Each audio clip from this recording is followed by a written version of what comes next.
Ipinasight in contempt ng House Quad Committee ang asawa ni Attorney Harry Roque na si Myla Roque. Ito'y dahil sa paulit-ulit na hindi pagdalo sa mga pagdinig ng joint panel. Samantala, naghain naman ang Quadcom leaders ng panukalang batas na layong ituring bilang heinous crime ang extrajudicial killings. Si Mela Lesmora sa sentro ng balita, live. Naomi, sa mga puntong ito ay nagpapatuloy ang pagdinig ng House Quad Committee at inaasahan nga natin na marami-rami ang humaharap ngayong araw at marami ring development na talagang uusbong dito. Sa pagsisimula pa lang ng ikawalong pagdinig ng House Quad Committee, inaprubahan na agad ng joint panel ang mosyon ni Quadcom Co-Chair Stephen Paduano na ipasight in contempt ang may bahay ni dating presidential spokesperson Harry Roque na si Myla Roque. Yan ay dahil sa paulit-ulit itong pagliban sa mga pagdinig ng joint panel kahit ipinapatawag din siya ng komite ukol sa issue ng illegal pogos. Dahil dito, parehas na silang mag-asawa na cited in contempt at parehas na rin ipinaaresto ng joint panel. Una nang pumalag ang mag-asawang Roque laban sa mga proceeding ng Quadcom at itinanggi na rin nilang may kinalaman sila sa Pogo. Ngayong Biyernes, pangunahin namang agenda sa Quadcom hearing ang mga issue ukol sa extrajudicial killings at kabilang nga sa mga testigo ngayon ay ang mga kaanak ng mga sinasabing EJK victims. Isang misa pa ang isnagawa rito sa Kamara kanina para sa mga sinasabing EJK victims.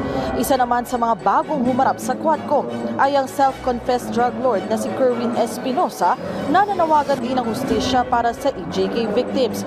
Giit niya, biktima rin ang kanilang pamilya ng extrajudicial killing kaya't kaisa siya sa paghahanap ng katotohanan at hustisya ukol dito. Samantala, idagdag ko lamang din na kanina bago naman ang pagdinig, formal nang inihain ng House Quad Committee ang House Bill No. 10986 na nagtutulak para ituring bilang heinous crime ang extrajudicial killings at House Bill No. 10987 na nagsusulong naman na tuluyan ng ipagbawal ang offshore gaming operations sa bansa. Sa mga puntong ito, balikan natin ang ilang pahayag kanina rito. Gusto ko lang po talaga, ma'am, hustisya. Kasi sa dami po namin, ang dami po talagang mga kabataan, mula nung sa akin lang, mama, para sa akin. Kasi kung di kami nawalan ng tatay sa tahanan, una sa lahat, ma'am, hindi mapapariwara yung mga anak ko. Hindi po natutulog ang hustisya.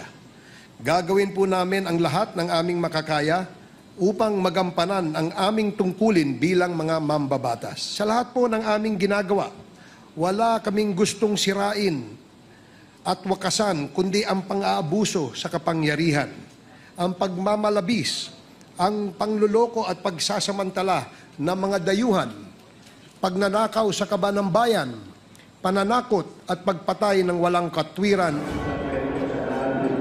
Naomi, sa ngayon ay ongoing nga itong talakayan dito sa House Quad Committee at ang ini-interpellate pa rin ay itong si Kerwin Espinosa. Sa kanyang pahayag kanina, isa sa mga pangunahin niyang iginiit ay ang pagdawit kay Senator Bato de la Rosa na umano'y pumilit sa kanya na talagang magsabi o salaysay ukol nga dito sa illegal na droga at ipinapadawit pa umano si dating Senadora Laila de Lima. Pero Naomi, una nang sinabi ni Senator Bato de la Rosa, tinanggi na niya itong mga statement nga ni Kerwin Espinosa na napanggitan ni Espinosa kamakailan sa isang press conference. Sa ngayon, kinukuha natin yung bago pang pahayag ni Senador Bato de la Rosa patungkol nga sa mga akusasyon ni Kerwin Espinosa. Naomi?